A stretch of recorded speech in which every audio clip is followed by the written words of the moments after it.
Hello all, welcome to a class on criminology. നമ്മൾ ക്രിമിനോളജിയിലെ first unit ആയിട്ടുള്ള crime and criminology എന്ന് പറഞ്ഞ unit ആണ് നോക്കാൻ പോകുന്നത്. ഓക്കെ,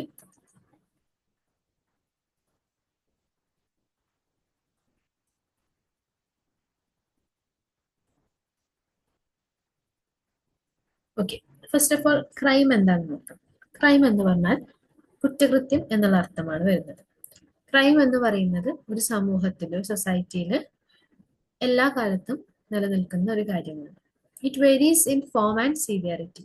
രൂപത്തിലും പിന്നെ അതിന്റെ തീവ്രതയിലും മാത്രമാണ് മാറ്റങ്ങൾ സംഭവിക്കാറുള്ളൂ. പക്ഷെ ഒരു സമൂഹത്തിൽ അത് എപ്പോഴും നിലനിൽക്കുന്ന ഒരു കാര്യമാണ്. ഇതിന്റെ എക്സാമ്പിൾസ് ആണ് ഫിസിക്കൽ അസോൾട്ട്. ഫിസിക്കൽ അസോൾട്ട് എന്ന് പറഞ്ഞു കഴിഞ്ഞാൽ ശാരീരിക പീഡനം എന്നാണ്. പിന്നെ മർഡർ എന്ന് പറഞ്ഞാൽ കൊലപാതകം. അബ്ഡക്ഷൻ എന്ന് പറഞ്ഞാൽ തട്ടിക്കൊണ്ടുപോവുക. മൊളസ്റ്റേഷൻ മീൻസ് ഒരു തരത്തിലുള്ള പീഡനം. പിന്നെ നമ്മൾ ഇന്നത്തെ കാലത്ത് വളരെ വ്യാപകമായി കാണുന്ന ഓൺലൈൻ സ്കാംസ്, ഓൺലൈൻ ആയിട്ടുള്ള തട്ടിപ്പുകളും ചീറ്റിങ്സും കോമൺ ആണ്. ഇങ്ങനെ ഒരു സമൂഹത്തിന്റെ അടിസ്ഥാനമായ നിയമങ്ങളെ തെറ്റിച്ചുകൊണ്ടുള്ള എന്ത് പ്രവൃത്തിനെയും നമ്മൾ ക്രൈം ആയിട്ടാണ് കണക്കാക്കുന്നത്, അഥവാ കുറ്റകൃത്യമായിട്ടാണ് കണക്കാക്കുന്നത്. അതിന് പല വശങ്ങളുണ്ട്.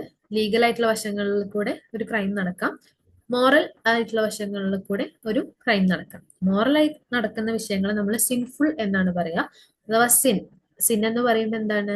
പാപം എന്നാണ്. ഒരു റിലീജിയസ് ബേസിസിൽ നമ്മൾ ഒരു തെറ്റ് ചെയ്യുമ്പോൾ അതൊരു പാപമായിട്ട് മാറും. ഓക്കെ, ഇനി കുറച്ച് പേരുടെ ഡെഫിനിഷൻസ് ഇവിടെ ഉണ്ട്. പോൾ തബാൻ എന്ന് പറയുന്ന ആള് ക്രൈമിനെ ഡിഫൈൻ ചെയ്യുന്നത് എന്താണെന്ന് വെച്ചാൽ ഒരു ഇന്റൻഷണൽ ആക്ട് ആണ്. ഇന്റൻഷണൽ ആക്ട് എന്ന് പറഞ്ഞു കഴിഞ്ഞാൽ കരുതി കൂട്ടിയിട്ട് ഒരാൾ ചെയ്യുന്ന ഒരു കാര്യം. Or omission violating criminal law. Criminal law ഒരു രാജ്യത്ത് നിലനിൽക്കുന്ന സമയത്ത് കരുതി കൂട്ടി ഒരു തെറ്റ് ചെയ്യുന്നത് ആണ് ക്രൈം ആയിട്ട് കണക്കാക്കപ്പെടുന്നതെന്ന് പോൾ തബാൻ പറയുന്നു. അത് ഒരു തരത്തിലും ജസ്റ്റിഫയബിൾ അല്ല, ന്യായീകരിക്കാനും പറ്റില്ല, അതിന് തക്കതായിട്ടുള്ള ശിക്ഷയും ലഭിക്കും. ഓക്കെ, ഇനി സ്റ്റീഫൻ എന്ന് പറയുന്ന ആള് പറയുന്നത് it is an act forbidden by law and offensive to societal values. നിയമപരമായിട്ട് തെറ്റായ ഒരു കാര്യവുമായിരിക്കും ക്രൈം എന്ന് പറയുന്നത്, അതേപോലെ ഒരു സമൂഹത്തിന്റെ വാല്യൂസിന് എതിരായി പ്രവർത്തിക്കുന്ന കാര്യവുമായിരിക്കും.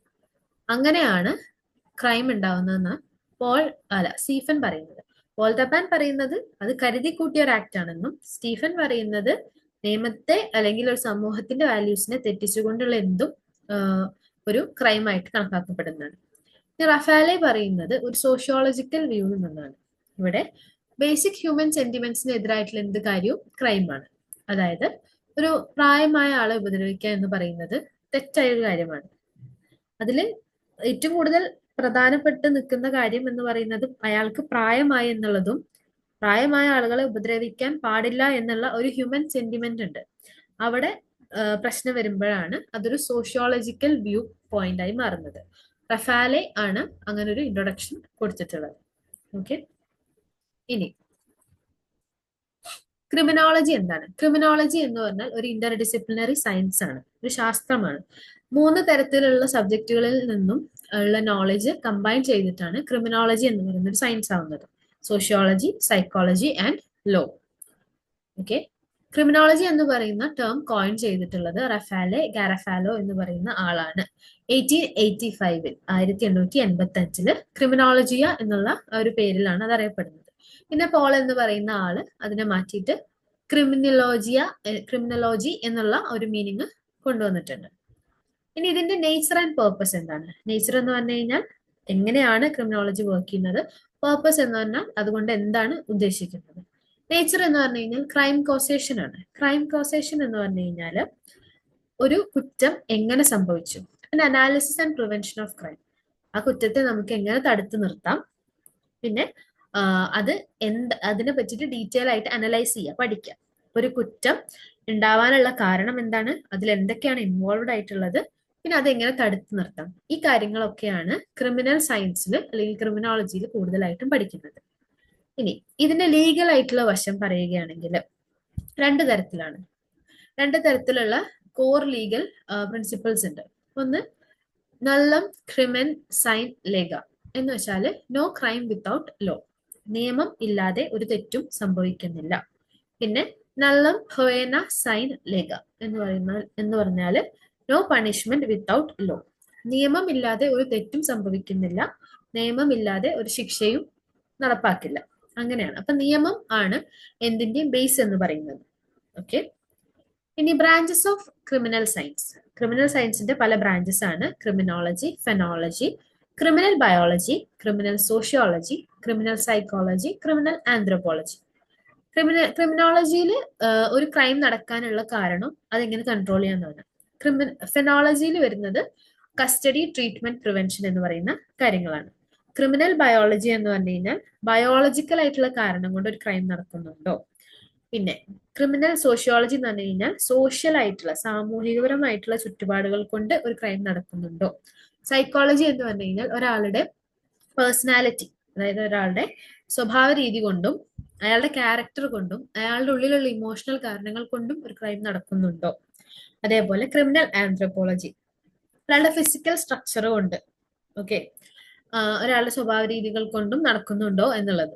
ആന്ത്രോപോളജി എന്ന് പറഞ്ഞാൽ കുറച്ചും കൂടി ഫിസിക്കൽ ആയിരിക്കും. ആ ഒരു ബേസിസിൽ ഒരു ക്രൈം നടക്കുന്നുണ്ടോ നോക്കുന്നതാണ് ക്രിമിനൽ ആന്ത്രോപോളജി എന്ന് പറയുന്നത്. പിന്നെ ക്രിമിനൽ സൈക്കോ ന്യൂറോപ്പതി ഉണ്ട്. ക്രിമിനൽ സൈക്കോ ന്യൂറോ പാത്തോളജി ആണ് കേട്ടോ, സോറി. അതിൽ മെയിൻ ചെയ്യുന്നത് മെന്റൽ കണ്ടീഷൻസ്, അതായത് ചിലർക്ക് ഇൻഫീരിയോറിറ്റി കോംപ്ലക്സുകൾ ഉണ്ടാവാം, ഫ്രസ്ട്രേഷൻസ് ഉണ്ടാവാം, ഡിപ്രഷൻ ഉണ്ടാവാം, ആങ്സൈറ്റി ഉണ്ടാവാം. ഇങ്ങനത്തെ കുറച്ച് ഇഷ്യൂസിന്റെ കാരണങ്ങൾ കൊണ്ട് ഒരു ക്രിമിനൽ ബിഹേവിയർ അല്ലെങ്കിൽ ക്രൈം നടക്കാനുള്ള ചാൻസ് ഉണ്ടോ എന്നാണ് ക്രിമിനൽ സൈക്കോ ന്യൂറോപാത്തോളജി നോക്കുന്നത്. ഒബ്വിയസ്ലി ഉണ്ട്, നമ്മുടെ നാടുകളിലൊക്കെ വളരെ കോമൺ ആയിട്ട് ഉണ്ടാകുന്ന ഒരു കാര്യമാണ്. ഫ്രസ്ട്രേഷൻ കൊണ്ടും ഡിപ്രഷൻ കൊണ്ടും ആരോടെങ്കിലും ഉള്ള കോംപ്ലക്സിന്റെ പുറത്തൊക്കെ പലതരത്തിലുള്ള കുറ്റകൃത്യങ്ങൾ നമ്മുടെ നാട്ടിൽ നടക്കുന്നുണ്ട്. ഓക്കെ. ഇനി സദർലാൻഡ്സ് വ്യൂ എന്ന് പറഞ്ഞു കഴിഞ്ഞാൽ criminology is a body of knowledge concerning crime as a social phenomena including law making and law breaking. Criminology, സദർലാൻഡിൻസ് വ്യൂ എന്ന് പറയുന്ന ഒരു കോൺസെപ്റ്റിൽ പറയുകയാണെങ്കിൽ ക്രിമിനോളജി എന്ന് പറയുന്നത് ഒരു സോഷ്യൽ ഫിനോമിനയാണ്. ഇവിടെ നിയമങ്ങൾ ഉണ്ടാവുകയും ചെയ്യുന്നു, നിയമങ്ങൾ തെറ്റുകയും ചെയ്യുന്നു. അങ്ങനെ ഒരു കണ്ടിന്യൂസ് ആയിട്ട് നടക്കുന്ന ഒരു പ്രോസസ് ആയിട്ടാണ് ആളത് പറയുന്നത്. ഇനി ക്രിമിനൽ ജസ്റ്റിസ് എന്താണ്? ക്രിമിനൽ ജസ്റ്റിസ് എന്ന് പറഞ്ഞു കഴിഞ്ഞാൽ ക്രിമിനൽസിന് കിട്ടുന്ന ജസ്റ്റിസ്, നീതി, ക്രിമിനൽ ആയിട്ടുള്ള ന്യായം, ക്രിമിനൽ നീതി എന്നാണ് നമ്മൾ അതിന് ശരിക്കും പറയാം. അതിന്റെ ഒരു സിഗ്നിഫിക്കൻസ് എന്താണ്, ഇമ്പോർട്ടൻസ് എന്താണ്? ക്രിമിനൽ ജസ്റ്റിസ് എന്തിനാണ് ഏറ്റവും പ്രാധാന്യം കൊടുക്കുന്നതെന്ന് വെച്ചാൽ റൂൾ ഓഫ് ലോ. ഒരു നിയമം ഉണ്ടെങ്കിൽ അതിനൊരു ചിട്ട ഉണ്ടാവും. ആ ചിട്ട മെയിൻറ്റെയിൻ ചെയ്യാൻ വേണ്ടിയിട്ടാണ് റൂൾ ഓഫ് ലോ. അതിനാണ് ക്രിമിനൽ ജസ്റ്റിസ് ഉള്ളത്. പിന്നെ ഡെമോക്രസി, ഒരു ജനാധിപത്യ രാജ്യത്ത് ഈ ഒരു കാര്യം എന്തായാലും നടപ്പിലാക്കണം. കുറ്റം ചെയ്ത ആൾക്കും ചിലപ്പോൾ നീതി ഉണ്ടാകാം, അതുകൊണ്ടാണ് ക്രിമിനൽ ജസ്റ്റിസ് എക്സിസ്റ്റ് ചെയ്യുന്നത്. അതേപോലെ ഡെവലപ്മെന്റ് ആൻഡ് ഹ്യൂമൻ റൈറ്റ്സ്, ഒരാളുടെ വളർച്ചയ്ക്കും പിന്നെ അയാളുടെ മനുഷ്യാവകാശത്തിനും. ഒരാൾ തെറ്റ് ചെയ്തു എന്നുള്ളത് കൊണ്ട് അയാൾക്ക് മാനുഷിക അവകാശങ്ങൾ നിഷേധിക്കപ്പെടാൻ പാടില്ല. അപ്പൊ അതിനൊക്കെ കൂടി വേണ്ടിയിട്ടാണ് ക്രിമിനൽ ജസ്റ്റിസ് ഉണ്ടാകുന്നത്. ഇതുകൊണ്ട് എന്തൊക്കെയാണ് ഉദ്ദേശിക്കുന്നത്?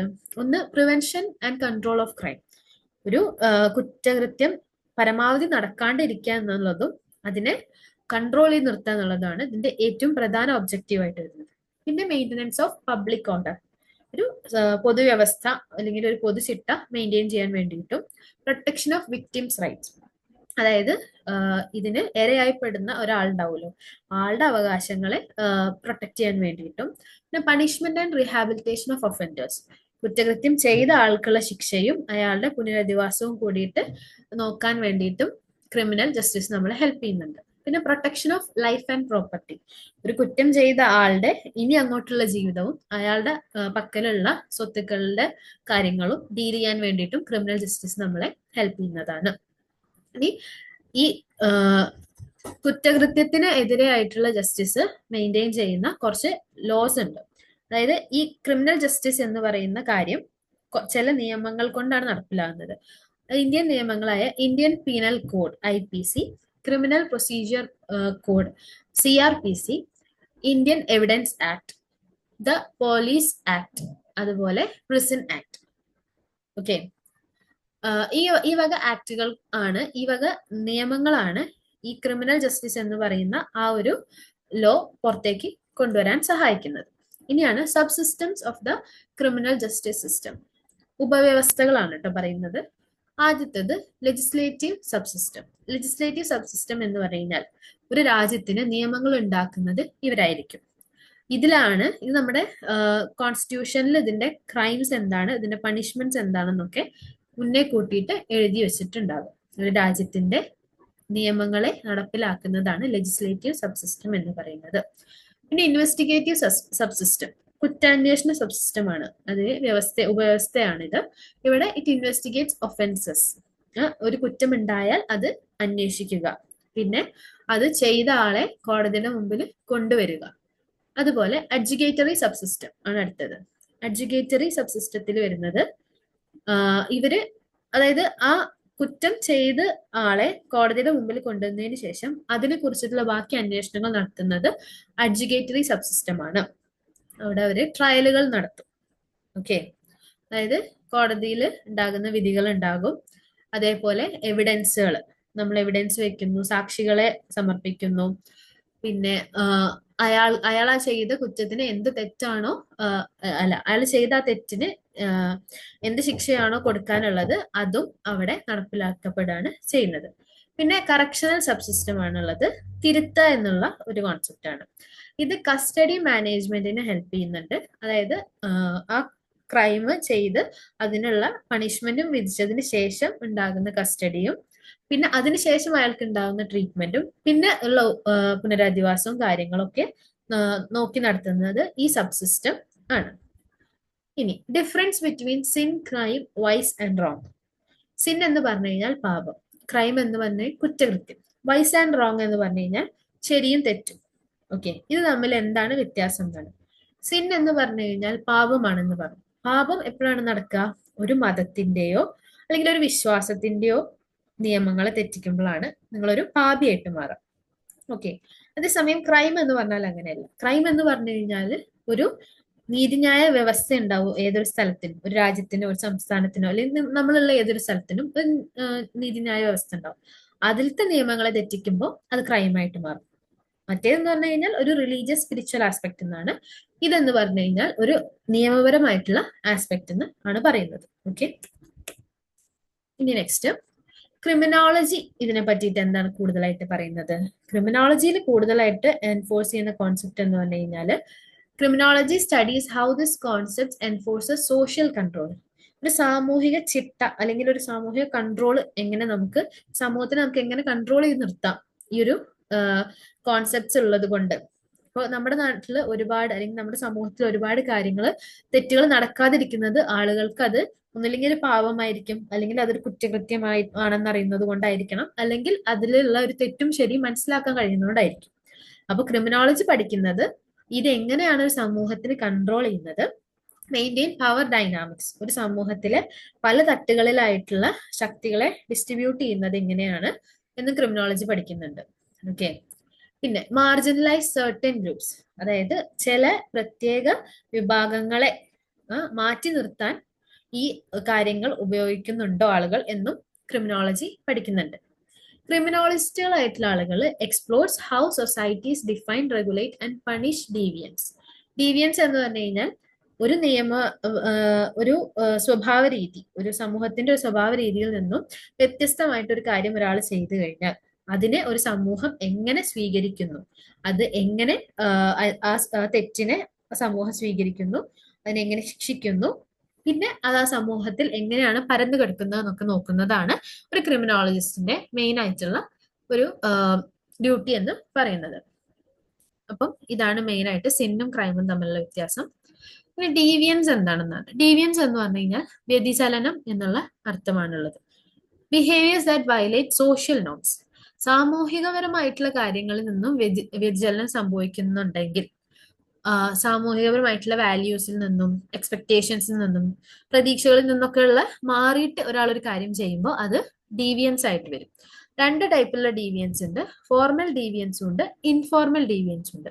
ഫോർമൽ ഡീവിയൻസ് എന്ന് പറഞ്ഞാൽ വയലേഷൻ ഓഫ് ലോസ്, നിയമങ്ങൾ തെറ്റിക്കുമ്പോഴാണ് അത് ഫോർമൽ ആകുന്നത്. ഓക്കെ, ഒഫീഷ്യലായി ആൾ ചെയ്യുന്നതാണ്. അവിടെ എക്സാമ്പിൾ ആണ് ഹൗസ് ബ്രേക്കിംഗ്, തെഫ്റ്റ് എന്നൊക്കെ. എന്ന് വെച്ച് കഴിഞ്ഞാൽ ഒരു വീട്ടിൽ അതിക്രമിച്ച് കയറുക, കക്കുക, അതൊക്കെ ഒഫീഷ്യൽ ആയിട്ടുള്ള വയലേഷൻ ഓഫ് ലോസ് ആണ്. അപ്പൊ അത് ഫോർമൽ ഡീവിയൻസ് ആണ്. പിന്നെ ഇൻഫോർമൽ ഡീവിയൻസ് എന്ന് പറഞ്ഞു കഴിഞ്ഞാൽ violation of social customs or expectations, സാമൂഹികപരമായിട്ടുള്ള തെറ്റുകളിൽ, അതുപോലെ അവരുടെ പ്രതീക്ഷകളിൽ ഉണ്ടാകുന്ന വീഴ്ചകൾ, അങ്ങനെയൊക്കെ വരുമ്പോൾ, അതായത് ഗോസിപ്പിംഗ്, അവിടെ എക്സാമ്പിൾസ് ആണ് ഗോസിപ്പിംഗ്, റൂഡ്നെസ്. ഗോസിപ്പിംഗ് എന്ന് പറഞ്ഞു കഴിഞ്ഞാല് നമ്മൾ പരദൂഷണം പറയാം, റൂഡ്നെസ് എന്ന് പറഞ്ഞു കഴിഞ്ഞാൽ കുറ്റം പറയാം. ഇങ്ങനത്തെ കാര്യങ്ങളും എന്താണ് വ്യതിചലനമാണ്, ഒരാളുടെ സ്വഭാവത്തിൽ വരുന്ന വ്യതിചലനമാണ്. ഇത് രണ്ടും തെറ്റാണ്, പക്ഷെ ഒരെണ്ണം ക്രൈമാണ്, ഒരെണ്ണം കുറ്റകൃത്യമാണ്. മറ്റേത് ഒരു തെറ്റാണ്, പക്ഷെ അതൊരു കുറ്റകൃത്യമായിട്ട് നമുക്ക് കണക്കാക്കാൻ പറ്റില്ല. പിന്നെ ക്യാരക്ടറിസ്റ്റിക്സ് ഓഫ് ഡീവിയൻസ്, വ്യതിചലനത്തിന്റെ സ്വഭാവ രീതി എങ്ങനെയാണെന്നാണ്. വ്യതിചലനം എന്ന് പറഞ്ഞു കഴിഞ്ഞാൽ, ഡീവിയൻസ് എന്ന് പറയുന്നത് എപ്പോഴും എന്തായിരിക്കില്ല, ഒരു തെറ്റായിരിക്കില്ല, അല്ല ഒരു കുറ്റകൃത്യമായിരിക്കില്ല, ഒരു ക്രൈം ആയിരിക്കില്ല. കാരണം നമ്മൾ നേരത്തെ പറഞ്ഞ പോലെ വാല്യൂസിനോ മോറൽസിനോ എതിരെ പ്രവർത്തിക്കുന്ന ആളുകൾ ഉണ്ടാകാം. പക്ഷെ അത് ഒരാളെ പറ്റി കുറ്റം പറയാ, മോശം പറയാ, അല്ലെങ്കിൽ അയാളെ പറ്റി പരദൂഷണം പറയാ, അത് തെറ്റായിരിക്കാം, പക്ഷെ അതൊരിക്കലും കുറ്റകൃത്യമായിട്ട് നമുക്ക് പറയാൻ പറ്റില്ല. അപ്പൊ വ്യതിചലനം എന്ന് പറയുന്ന, ഡീവിയൻസ് എന്ന് പറയുന്നതിന്റെ ഒരു ക്യാരക്ടറിസ്റ്റിക് അതാണ്. രണ്ടാമത്തത് കൾച്ചറലി റിലേറ്റീവ് ആയിരിക്കും.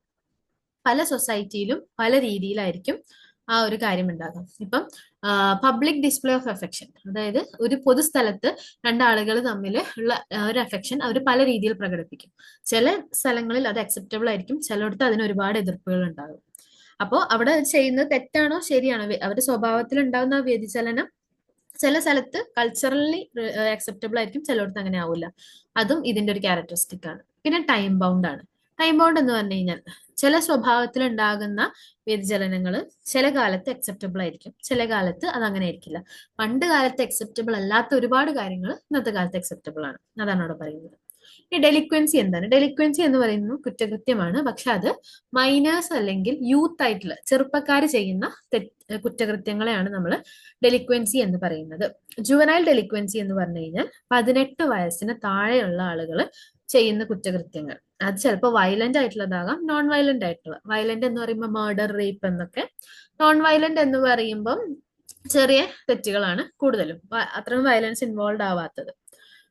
ഈ ആക്ട് എന്ന് പറഞ്ഞാൽ ഇല്ലീഗൽ ആണ്, കാരണം അവരെന്താണ്, മൈനേഴ്സ് ആണ്, പക്ഷെ അത് ഇല്ലീഗൽ ആണ് കേട്ടോ. ഇനി ഹിസ്റ്റോറിക്കൽ ഡെവലപ്മെന്റ് ഓഫ് ക്രിമിനോളജി, ക്രിമിനോളജിയുടെ ഒരു ഹിസ്റ്റോറിക്കൽ ഡെവലപ്മെന്റ് എങ്ങനെയാണ് വരുന്നതെന്നാണ്. അപ്പോ 17-18 നൂറ്റാണ്ടിലാണ് ക്രിമിനോളജി എന്നുള്ള ഒരു കോൺസെപ്റ്റ് ഉണ്ടാകുന്നത്. പിന്നെ അങ്ങനെ റിഫോം ചെയ്ത് വരികയാണ്. 384 തൊട്ടിട്ട് 322 BC-യിൽ ഉണ്ടായിരുന്ന അരിസ്റ്റോട്ടിൽ എന്ന് പറഞ്ഞ തിങ്കർ, ആ ആളാണ് ഫസ്റ്റ് ഓഫ് ഓൾ ഇതിനൊരു ഇൻട്രൊഡക്ഷൻ കൊണ്ടുവരുന്നത്.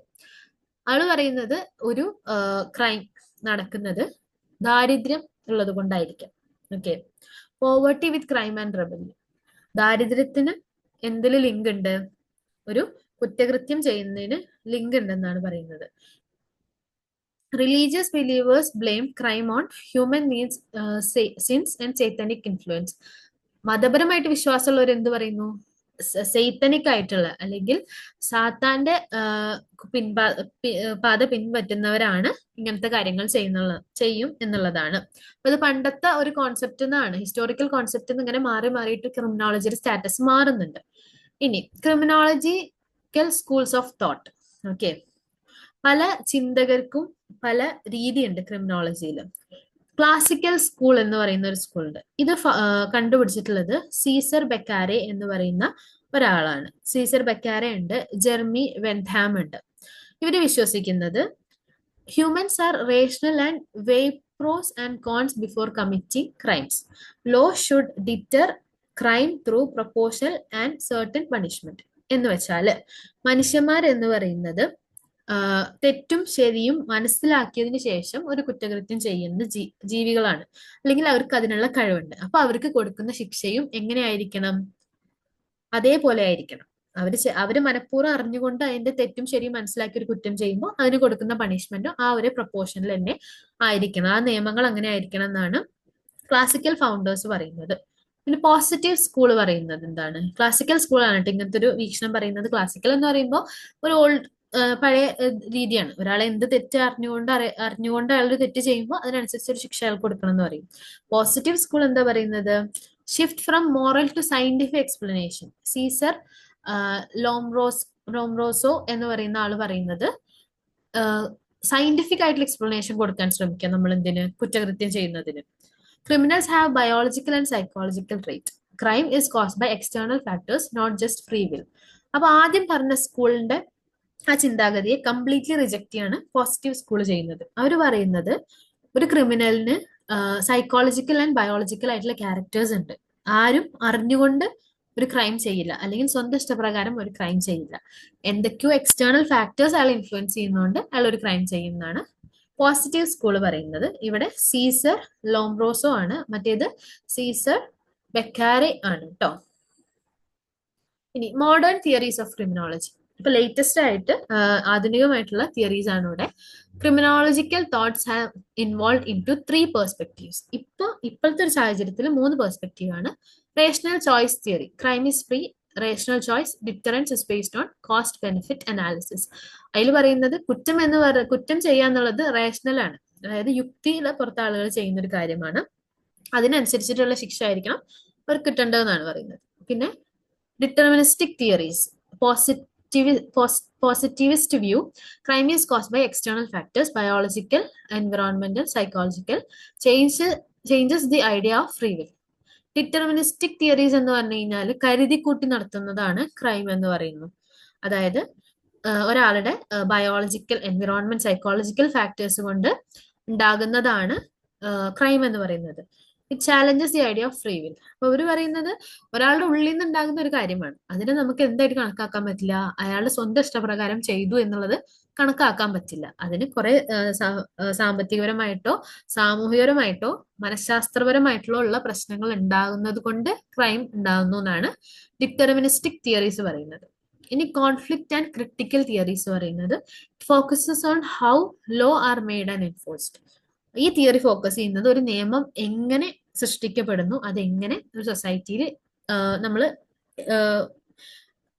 ഏൽപ്പിക്കുന്നു, അതായത് ആ നിയമം എങ്ങനെ ഉണ്ടാകുന്നു, അതെങ്ങനെ സൊസൈറ്റിയെ എഫക്ട് ചെയ്യുന്നു.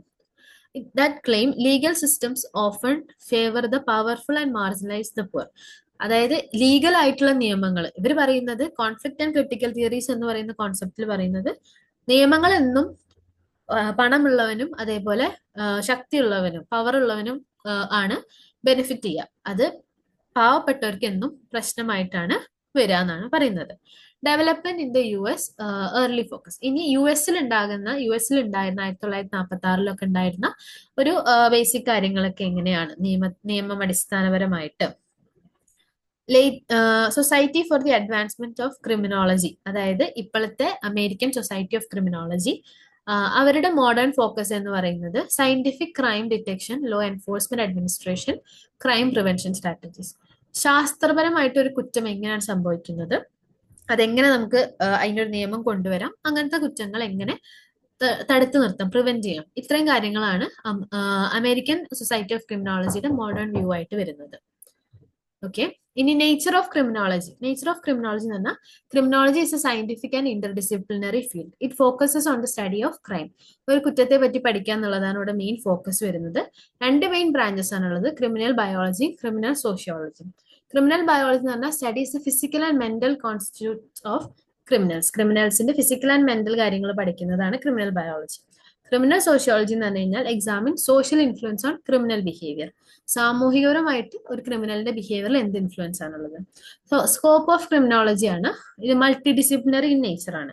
ഓക്കെ, പല ഡിസിപ്ലിൻസിൽ നിന്നും പല സബ്ജക്ട്സിൽ നിന്നും ഒരുപാട് കാര്യങ്ങൾ ഒന്നിച്ചു കൊണ്ടുവന്നിട്ടാണ് ക്രിമിനോളജി ഉണ്ടാകുന്നത്. ഇനി ഇതിന്റെ കോർ ഒബ്ജക്റ്റീവ്സ് എന്ന് പറഞ്ഞു കഴിഞ്ഞാൽ ക്രിമിനൽ ബിഹേവിയർ പഠിക്കാം, ഒരു ക്രൈം ഉണ്ടാകുന്നതിന്റെ കാരണങ്ങൾ എന്താന്ന് നോക്കാം, ഇതിന്റെ സൈക്കോളജിക്കൽ, ബയോളജിക്കൽ, സോഷ്യൽ ഫാക്ടേഴ്സ് നോക്കാം, ഇത് എങ്ങനെ ഒരു സമൂഹത്തിൽ ഇമ്പാക്ട് ചെയ്യുന്നു നോക്കാം, അതായത് സമൂഹത്തിൽ എന്തൊക്കെ പ്രതിബന്ധങ്ങളാണ് ഉണ്ടാക്കുന്നത്.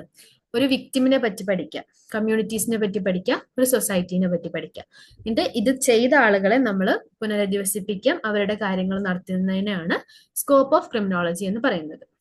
ഓക്കെ, അപ്പം താങ്ക് യു ഓൾ. ഇത്രേ ഉള്ളൂ ഫസ്റ്റ് യൂണിറ്റിൽ. ഇനി നമുക്ക് സെക്കൻഡ് യൂണിറ്റിൽ കാണാം. ഓക്കെ.